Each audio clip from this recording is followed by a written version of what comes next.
अभी 2 माह पूर्व 26 सितंबर को बरेली में नमाज के बाद उपद्रव हुआ था और उस उपद्रव में आईएमसी मुखिया तौकीर रज़ा को मुख्य आरोपी माना गया था और उसके बाद बरेली के शासन प्रशासन ने कड़ी कार्रवाई करते हुए तौकीर रज़ा को जेल भिजवाया और आज तौकीर रज़ा और उनके सहयोगी लोग जो भी साथ में थे उनकी बिल्डिंगें ध्वस्त की जा रही हैं, उनके ऊपर गैंगस्टर के तहत कार्रवाई हो रही है और उस कार्रवाई के नियम अनुसार उनकी बिल्डिंगें जो थी जिसका मालिकाना हक उन लोगों के पास था, जो मालिक थे बिल्डिंगों के, उन इमारतों को ढाया जा रहा है। यहाँ पर हम मौजूद हैं जगतपुर में। इस समय जगतपुर में ये पूरा मार्केट बना हुआ है, तकरीबन 20 दुकानें हैं, इसमें 2 मंजिल मार्केट है। शासन प्रशासन की पूरी टीम है जो नीचे खड़ी हुई, जरा आशु नीचे की तरफ दिखाना इसको एक बार। ये पूरी टीम खड़ी है यहाँ पर और ध्वस्तीकरण की कार्रवाई पूरी तरीके से हो रही है। एक ये बुलडोज़र है जो बुलडोज़र चल रहा है, इस बुलडोज़र ने ये साफ कर दिया है मुख्यमंत्री योगी आदित्यनाथ ने कि किसी भी तरीके का आतंकवाद या किसी भी तरीके की उपद्रवता या अनुशासनहीनता या फिर भाईचारे की जो एक समीकरण बनी है उसको जो भी आहत करेगा उस पर यही कार्रवाई इस तरीके से होती रहेगी। और ये एक जीता जागता सबूत है कि अगर उपद्रव करेंगे, कोई भी उपद्रवी हो, तो उसके साथ अंततः यही परिणाम होना है, जेल भी जाना पड़ेगा, लंबी सज़ा भी काटनी पड़ेगी और उसके बाद जो भी इमारत अवैध रूप से बनी है, यहाँ प्रशासन की टीम है, प्राधिकरण की टीम है, जिसके साथ मिलकर पुलिस प्रशासन इस ध्वस्तीकरण की कार्रवाई को अंजाम दे रहा है। ऐसी कई बिल्डिंगें और भी हैं और इस पूरी जानकारी को विस्तृत तरीके से हमारे साथ आशु ने कवर किया पहले भी। क्या मामला क्या था ये शुरू से? ये इसमें तौकीर रज़ा जो मुख्य आरोपी बलवे के बनाए गए हैं उसमें कहीं ना कहीं आरिफ जो कि फार्म लॉन के मालिक हैं उसमें उनको सहयोगी बनाया गया है। इससे पहले उनकी जितनी भी प्रॉपर्टी थी, फार्म लॉन था, फ्लोरा गार्डन था और स्टाइल जितने भी उनके प्रॉपर्टी थी वो सबको सील कर दिया गया है। बारात घर जो बने हुए थे उनके बारात घर को सील कर दिया गया है। अब इससे पहले इसमें जो इनकी मार्केट थी जिसमें 30 दुकानें ये थी, 30 दुकानें 15 थी, 2 फ्लोर बनी हुई थी, सारी दुकानें 30 थी, 15 नीचे थी और 15 ऊपर थी। कहा जाता है कि इसमें कुछ दुकानें 20-20 लाख रुपए की बिक भी चुकी थी और काफ़ी दुकानें बिक चुकी थी और उससे फ्लोरा गार्डन के बराबर में भी एक शोरूम था पीटर इंग्लैंड का, उसमें भी काफ़ी दुकानें बिक गई थी, उसकी भी कार्रवाई हो रही है बड़ी तेज़ी से। इसी के तहत आगे ये कार्रवाई की गई है। मीडिया और नगर निगम और पुलिस प्रशासन सभी की मौजूदगी में ये कार्रवाई हो रही है, आप देख सकते हैं। आशु, कुछ और भी लोग हैं इसमें ऐसे मामले में जो आरोपी हों जिनके ऊपर और कार्रवाई होनी बाकी है अभी? आरोपी तो ये है जो भी उसमें नामजद मुकदमे जिसमें लिखे हैं उसमें बराबर कार्रवाई हो रही है, गिरफ्तारी भी हो रही है और लोग जेल भी जा रहे हैं। जो मास्टरमाइंड, जितने भी लोगों को मास्टरमाइंड बनाया गया है उसमें सबकी काफ़ी हद तक सबकी गिरफ्तारी हो चुकी है और बाकी की विवेचना चल रही है, जांच चल रही है। आगे की कार्रवाई आप देख ही रहे हैं कि किस तरीके से अतिक्रमण जो अवैध तरीके से संपत्ति बनाए हुए थे, इससे पहले डॉक्टर नफीस का जो बारात घर था वो भी तोड़ दिया गया है। अब इसके बाद आरिफ के ऊपर शिकंजा कसा है, बाबा जी का बिल्डोज़र बड़ी तेजियों में गरज रहा है और पूरी मार्केट को तोड़ दिया गया है और जो रोड पर भी इनकी जो बनी हुई है। आशु, उससे क्या संदेश जा रहा है? शहर के काफ़ी सारे लोग हैं, भीड़ भी थी, बहुत पब्लिक देख रही थी, दूर से इनको दूर कर दिया गया। क्या संदेश इससे जा रहा है लोगों के बीच में? संदेश यही जा रहा है कि ये सरकार में किसी भी तरीके की गलत संपत्ति जो भी बनाएगा उसको कहीं ना कहीं सरकार किसी भी हद तक छोड़ेगी नहीं। और आप देख सकते हैं कि चाहे वो माफिया किसी भी तरीके का होए, अगर गलत काम करेगा तो उसके साथ इसी तरीके से कार्रवाई ये सरकार करेगी। जिस नाम से प्रसिद्ध है बाबा का बुलडोज़र, आज उस बुलडोज़र ने साबित फिर से कर दिया है, बरेली में ऐसी कई कार्रवाई हुई है और आज फिर से ये साबित कर दिया है कि कोई भी किसी भी तरीके का उपद्रव करेगा, अनैतिक काम करेगा, गैरकानूनी काम करेगा तो उस पर कार्रवाई होगी, भले ही फिर वो किस स्तर का माफिया हो या कोई भी उसका स्तर हो। आगे हम नीचे से चल के आपको एक बार और दिखाएंगे कि अंदर की स्थिति क्या है, किस तरीके से।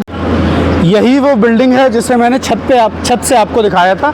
यही सारी दुकानें हैं, यही दुकानें टूट रही हैं, नाला बना है, नाले के पीछे से ये दुकानें बननी स्टार्ट हुई थी और यही वो लोग हैं जो इस उपद्रव में शामिल थे। इनकी कहीं ना कहीं कोई साठगांठ रही थी और इसी के आधार पर इन पर मुकदमे हुए, जिसको लेकर ये लोग जेल में हैं और तमाम तरीके की बुलडोज़री कार्रवाई जो चल रही है धीरे धीरे करके। अभी एक बिल्डिंग इनकी तोड़ी गई है, दूसरी बिल्डिंग ये तोड़ी जा रही है। आशु, पास से दिखाना बिल्डिंग को। ये बिल्डिंग में तकरीबन 8 दुकानें ऊपर हैं और 8 दुकानें नीचे हैं। अभी इसका व्यू हमने आपको छत पे से दिखाया था, उस वाली छत पे आशु दिखाना पीछे, उस वाली छत से हमने आपको दिखाने की कोशिश की थी, अब ज़मीन से आपको दिखा रहे हैं। इस बिल्डिंग को ध्वस्त करने का पूरा आदेश है और ऐसा माना जा रहा है कि पूरी तरीके से ध्वस्त की जाएगी। मतलब एक तरीका होता है कि बिल्डिंग छोड़ दी जाएगी, ऐसा नहीं है, इस पूरी बिल्डिंग को ध्वस्त करा जाएगा, जमींदोज करा जाएगा। शासन प्रशासन यहाँ पर मौजूद है। अगली एक और बिल्डिंग है जिसको मैं फिर से दोबारा आपको दिखाऊंगा, वो बिल्डिंग पर भी कार्रवाई हो रही है। उपद्रव के मुख्य आरोपी तौकीर रज़ा के पार्टनर, साथी या फिर संलिप्तता पाई गई इनकी आरिफ, और आरिफ की दूसरी बिल्डिंग है जिस पर ध्वस्तीकरण की कार्रवाई चल रही है। इस बिल्डिंग में कई सारे शोरूम थे जिनको खाली करवा दिया गया, जो तोड़ दिए गए हैं, उनका सामान भी बाहर रखा हुआ है। ये दूसरी बिल्डिंग है, इससे पहले जो मैंने आपको दिखाई थी 15 दुकानें, वो पहली बिल्डिंग तोड़ी गई है, ये दूसरी बिल्डिंग है। इसके बाद एक ये भी है, मीडिया का बोर्ड भी लगा है प्राधिकरण का। ये बारात घर है जिसको सील करा गया है, बरेली विकास प्राधिकरण द्वारा सील किया गया। ये भी तोड़ा जाएगा ऐसा लगता है। अभी तो फिलहाल जो बिल्डिंग तोड़ी गई है वो ये है, और ये भी आरएनओ की कार्रवाई और पहली कार्रवाई के तहत 2 बिल्डिंगों को तोड़ा गया है।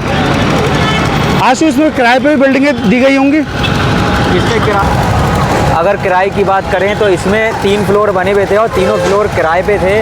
और आप देख सकते हैं कि जो किराए के फ्लोर थे वो किस तरीके से जो है खाली करके किराएदारों ने निकाल लिया है भाड़े। और बताया जाता है कि 25-25 लाख रुपए का इसमें माल लगा हुआ था, और जो सलून था उसका सलून का भी सारा सामान खराब हुआ है, और 70-70 हज़ार रुपये रेंट पे किराया दिया हुआ था।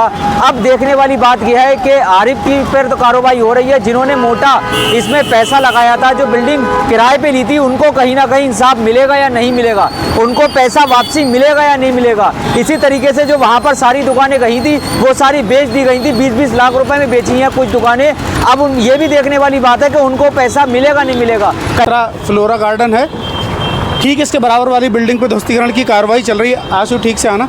ये फ्लोरा गार्डन है, ज़रा पास से दिखाओ। इसके पास ये आरोप है कि यहाँ पर पार्किंग नहीं है, फायर की एनओसी भी नहीं है इनके पास, और ये इसका गेट है जहाँ पे ये सील किया हुआ है, सील की हुई पूरी पट्टी लगी है।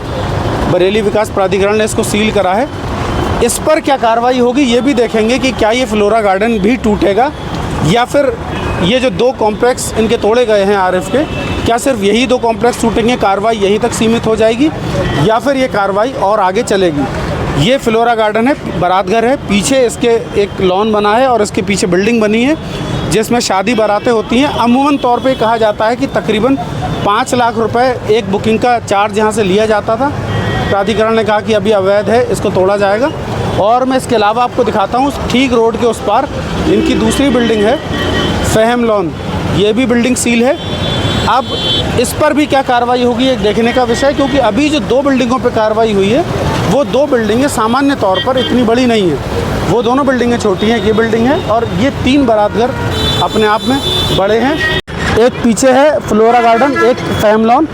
और सोचने की बात यह है कि इन तीनों बारात घरों में पार्किंग की सुविधा नहीं है, और बड़े अफसोस के साथ हमें बार बार ये बताना पड़ता है जब भी हम इस तरीके की खबर करते हैं कि इससे पहले प्राधिकरण को संज्ञान में क्यों ये बात नहीं आई कि बिना पार्किंग के इनको चलने क्यों दिया गया। जब यहाँ पर शादी होती है, बारात होती है, तो यहाँ पर जाम लग जाता है, पूरा रोड जाम हो जाता है, और उसके बाद यहाँ पर कई बार लड़ाई झगड़े भी होते हैं। लेकिन सवाल सबसे बड़ा ये था कि प्राधिकरण का ऑफिस यहाँ से सिर्फ 2 किलोमीटर की दूरी पे है। इतने बड़े कॉम्प्लेक्स, इतने बड़े बारात घर बनने के बाद भी बिना पार्किंग के ये कैसे आज तक चल रहे थे। अगर ये घटना नहीं होती, ये उपद्रव हमारे शहर में नहीं होता, तो क्या तब भी ये इसी तरीके से पनपते रहते, जहाँ पर करोड़ों रुपए का कारोबार होता है अवैध रूप से। क्योंकि बिल्डिंगें अवैध हैं, उन पर ये कार्रवाई आज हो रही है, इससे पहले क्यों नहीं हुई। ऐसी तमाम बिल्डिंगें और भी हैं पूरे शहर में जिन पर कार्रवाई हमें लगता है होनी चाहिए, जहाँ पर पार्किंग नहीं है, लेकिन कुछ समय तक वो बिल्डिंग सील होती है, और फिर जब सील खुलती है फिर वैसे सुचारू रूप से थोड़ा सा दंड उनके ऊपर पड़ता है, कोई पेनल्टी पड़ती होगी, और फिर वो चालू होती है। इसी रोड पर कई और भी बारात घर हैं, वो भी हम आपको दिखाएंगे, क्योंकि जब ये खबर की है तो उस खबर को पूरा कंप्लीट करेंगे। आगे भी बारात घर हैं, लेकिन इनके पास पार्किंग नहीं है। बस ये है कि अभी ये लोग किसी केस में उलझे नहीं हैं या किसी केस में फंसे नहीं हैं, और अगर किसी केस में फंसेंगे तभी कार्रवाई होगी।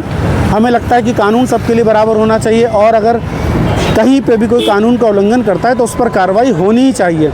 और बारात घर हैं, क्योंकि ये हब है पूरा ये रोड, पीलीभीत बाईपास, बारात घरों को लेकर और अधिकतम बारात घरों में पार्किंग नहीं है, और जिसके पास भी पार्किंग है थोड़ी बहुत, तो वो जितनी वहाँ पर गाड़ियाँ खड़ी होती हैं, जितनी वहाँ पर पार्किंग होनी चाहिए, उसकी 1/4 भी पार्किंग वहाँ पर नहीं है। उन बारात घरों को भी दिखाएंगे जिन पर अब प्राधिकरण को आगे खोलकर कार्रवाई करनी चाहिए, ऐसा हमें लगता है। फिलहाल इन 3 बारात घरों पर आरएफ के क्या कार्रवाई होगी ये हम आपको बताएंगे अपडेट में। अभी 2 बिल्डिंग फिलहाल तोड़ी गई हैं, दूसरी बिल्डिंग तोड़ी जा रही है, यहाँ पर बुलडोज़र खड़े हैं। बिल्डिंग इतनी मजबूत बनी है, हम कह सकते हैं कि ये भ्रष्टाचार की बिल्डिंग है जो इतनी मजबूत बनती है, और आज वो तोड़ी नहीं जा रही। ऐसा ही सेम करप्शन है जिसे हम तोड़ नहीं पा रहे हैं, बहुत कोशिश करने के बाद भी।